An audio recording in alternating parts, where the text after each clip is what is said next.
வழங்க முதல் முறையாக கண்ணதாசன் தமிழ் சங்கத்திலே இடம்பெறுகின்ற கோபி கண்ணதாசன் அவர்கள் இதோ வாழ்த்துரைக்கு வருகிறார்.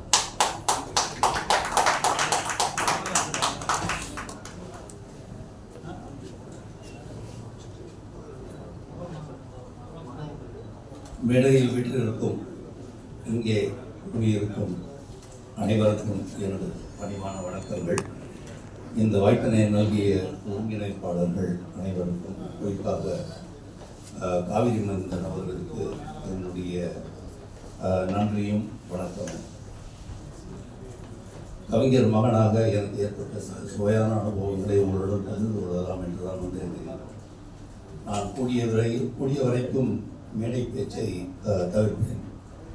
எனக்கு தமிழில் அதிக ஆர்வம் உண்டு. நான் எழுதுவதை அதிகம் விரும்புவேன், பேசுவதை அவ்வளவாக விரும்புவதில்லை. காரணம் என்னவென்றால், எழுதுவதில் அடித்தல் திருத்தல் சாத்தியம், பேசுவதில் அடித்தல் திருத்தல் சாத்தியமில்லை. இதனால்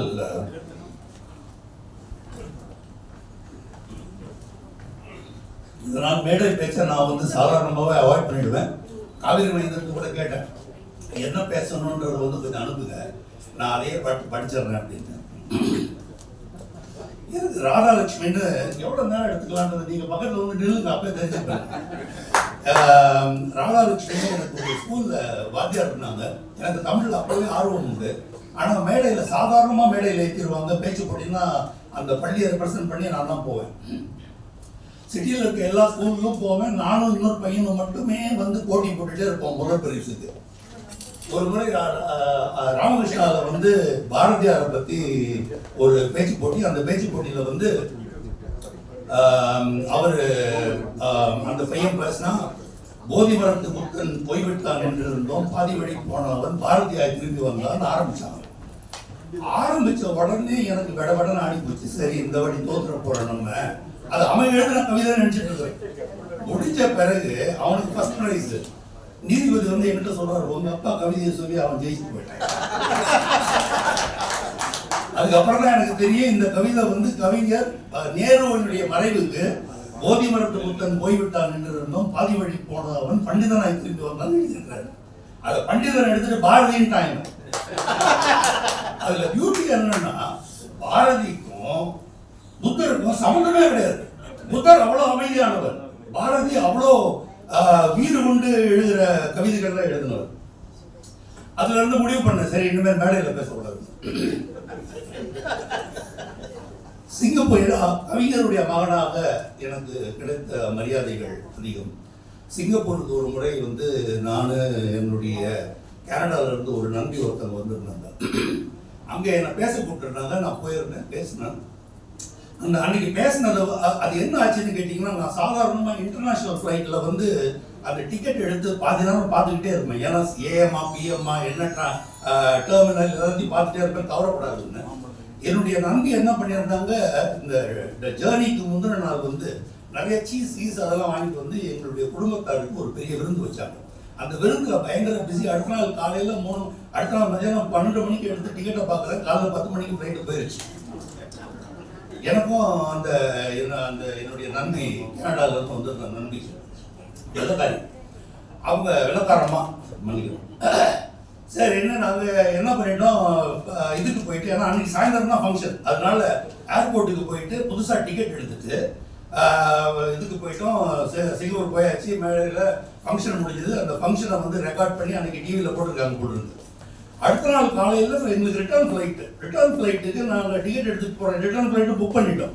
ரிட்டர்ன் ஃப்ளைட் எடுத்துகிட்டு போனால் அவங்க ரிட்டர்ன் ஃப்ளைட்டும் ஆட்டோமேட்டிக்காக கேன்சல் ஆகிடுமா. இதுதான் ஏர்லைன்ஸுடைய ரூல். ஆன்வர்ட் ஜேர்னி நீங்கள் போகலைன்னா திரும்பி வர்ற ஜேர்னியும் கேன்சல் ஆகிடுமா. நான் சொன்னேன், என்ன பைத்தியார்த்தனமாக இருக்குது, வேறு எதையாவது பிடிச்சி வந்துருப்பேன் நாம அப்படின்னு சொல்லிட்டு. இல்லை சார், இப்போ என்ன பண்ணுறதுன்னு கேட்ட உடனே நீங்கள் சிட்டியில் இருக்க சிங்கப்பூர் சிட்டியில் இருக்கிற ஸ்ரீலங்கன் ஏர்லைன்ஸில் தான் புக் பண்ணிடணும். ஸ்ரீலங்கன் ஏர்லைன்ஸினுடைய இதுக்கு போய் பேசுங்க அப்படின்னாங்க. இதில் என்ன பியூட்டின்னா, 17,000 ரூபாய்க்கு நான் டிக்கெட்டை வாங்கி அந்த டிக்கெட் போக பாருங்க, அது போகாததுக்கு 1,500 ரூபாய் என்கிட்ட கேட்குறான் அவன்.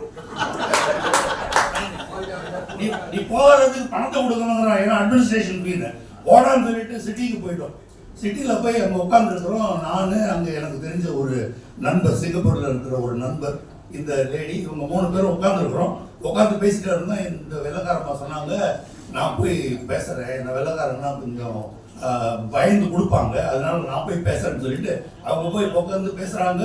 அவன் இல்லை அது இதுன்னு சொல்லிட்டு இருக்கோம். இந்த லேடி சிங்கப்பூர், அதாவது Sri Lankan airlines lady, front office lady. அப்புறம் நானும் என்னுடைய நண்பனும் போய் உட்காந்தோம். என் நண்பனும் தமிழன். போய் உட்காந்த உடனே அவன் சொன்னான், உங்க அப்பா பேர் சொல்லணும், உங்க அப்பா பேர் சொல்லணும். நான் உடனே அந்த பொண்ணுக்கு தமிழ் தெரியுமா தெரியாதான்னு தெரியலன்னு அந்த அம்மா வந்து வெயிட், யுவர் கண்ணதாசன் சன் அப்படின்னு என் பாஸ்போர்ட்டை பார்த்து, யுவர் கண்ணதாசன் சன் அப்படின்னு, yes I saw you yesterday in the TV அப்படின்னு சொல்லிட்டு உள்ள கூப்பிடுச்சு. உள்ள இருந்து ஒரு 15 பேர் எல்லாம் இலங்கை தமிழர்கள் வந்து உட்காந்துட்டாங்க. உட்காந்து ஒரு 2 மணி நேரம் கவியரை பத்தி பேச்சு முடிஞ்ச பிறகு எங்களை பிசினஸ் கிளாஸ்ல ஒரு 75,000 ரூபாய் அந்த டிக்கெட்டு. பிசினஸ் கிளாஸ்ல வெள்ளியில வந்து ஃபோர்க்கு, வெள்ளி ஸ்பூனு, தட்டு, ஷாம்பெயின் என்னன்னு அப்படியே கொண்டாடிட்டாங்க. இப்படிப்பட்ட ஒரு அற்புதமான அனுபவங்கள் வந்து கண்ணதாசன் மகனா எனக்கு ஏற்பட்டிருக்கு.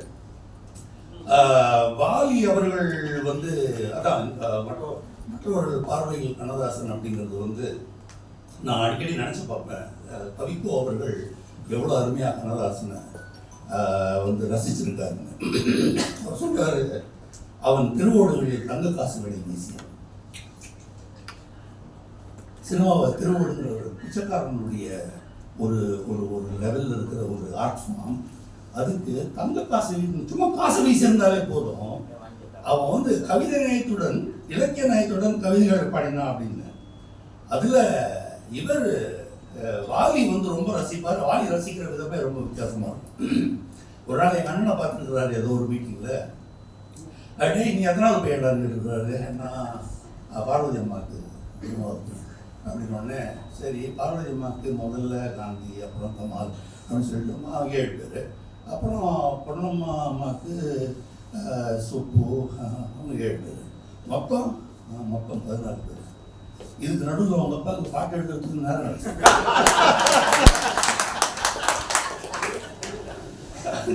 அப்படி ரசிப்பார் வாலி, அப்படி ரசிப்பார்.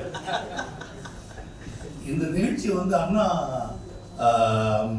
சென்டனரி ஆடிட்டோரியம் நடத்துறதுங்கிறது வந்து எனக்கு ரொம்ப ரொம்ப புதுமையான அனுபவமாக இருக்குது, நல்ல அனுபவமாக இருக்குது. காரணம் என்னன்னு கேட்டிங்கன்னா, கவிஞர் வனவாசத்துக்கு வந்து சென்னைக்கு வந்த புதுசில் வந்து பாட்டு எழுதுறதுக்கு சான்ஸ் தேடிட்டு இருக்கிற நேரத்தில் ஒரு கல்யாண மண்டபம் பக்கமாக போகிறாரு.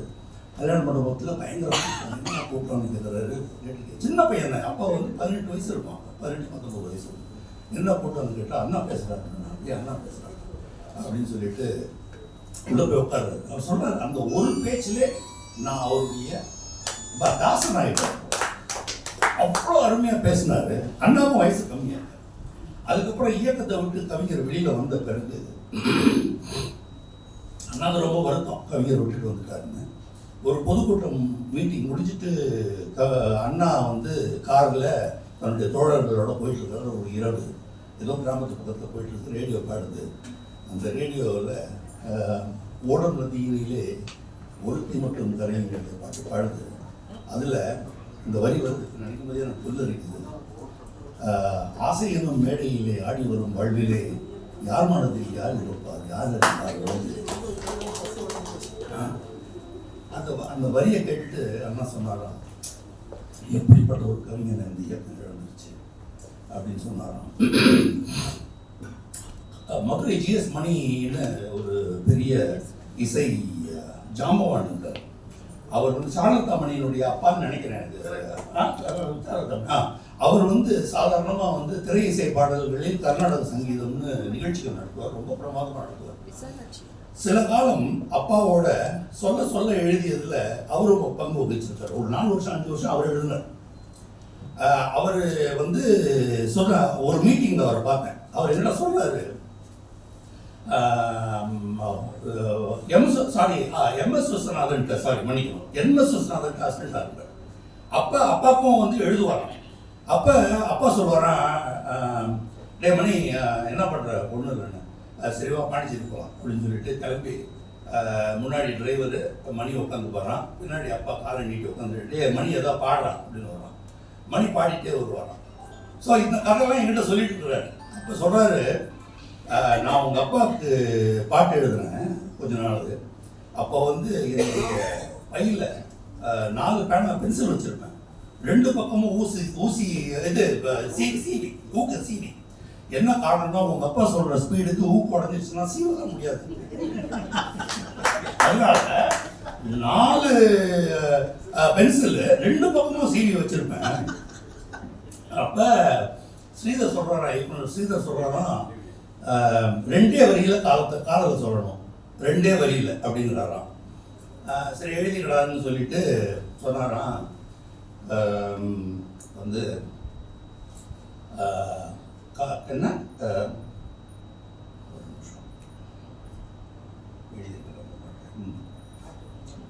முத்துக்களோ கண்கள் தித்திப்பதோ கண்ணம் அப்படின்னு முதல் 2 வரியை சொன்னார் ஸ்ரீதர். சாரி அப்பா சொன்னாராம். அப்பா மணி வந்து ஸ்ரீதருடைய முகத்தை பார்க்குறாங்க, இயக்குனர் ஸ்ரீதருடைய முகத்தை. ஸ்ரீதர் வந்து he wears his heart on his shoulders. அவர் முகத்தில் உடனே தெரியும் அவருக்கு பிடிச்சிருக்கா இல்லையா. அவருக்கு பிடிக்கல, கம்மன் இருக்கிறார். சந்தித்த வேளையில் சிந்திக்கவே இல்லை, தந்து விட்டேன் என்னை அடுத்த 2 வரிகள். மணி பைய பேடு எல்லாத்தையும் கீழே வச்சு அப்படியே விழுந்தார். ஐயா உங்களுக்கு எழுதுறதுக்கு என் ஜென் சாமல்யம் தீர்ந்தது உங்களுக்கு எழுதுறதுக்கு அப்படின்னு சொல்லி அதில் விழுந்தார். ஸோ இப்படிப்பட்ட வந்து இது வாழ்த்துறை. அதனால நான் I am supposed to be வாழ்த்தணும் எல்லாரையும். இந்த அற்புதமான கவிதை பாடி இங்கிருந்து சென்று விட்ட ஐயா கவிதை பித்தன் அவருடைய கவிதையை கேட்டு புல்லரிச்சது. அண்ணன் எஸ்பி முத்துராமன் அவர்கள், அவரை பார்க்கும்போது எனக்கு புத்துணர்வு ஏற்படுது. என் வயசுல வந்து எனக்கு புத்துணர்வு கொடுக்குற அண்ணன் இங்கே வந்திருக்கிறாரு. அதுவும் இன்னைக்கு மட்டும் இல்லை, நேற்று சாயந்தரமும் பார்த்த ஃபங்க்ஷனில் இன்னைக்கும் பார்க்குறேன் அப்படிங்கிறது வந்து எனக்கு ரொம்ப சந்தோஷமா இருக்கு. அப்புறம் இங்கே கூடியிருக்கும் அனைவருக்கும், இங்கே வந்து கவிஞரின் நினைவை பகிர்ந்து கொண்டு இந்த நிகழ்ச்சியை சிறப்பித்த எல்லோருக்கும் தனித்தனியாக பேர் சொல்றதை மன்னிச்சுக்கங்க. நன்றியை தெரிவித்துக் கொண்டு இந்த வாய்ப்பினை வழங்கிய காவிரி மைந்தன் அவர்களுக்கு என்னுடைய நன்றியை உரித்தாக்கி இங்கிருந்து விடைபெறுகிறேன். நன்றி.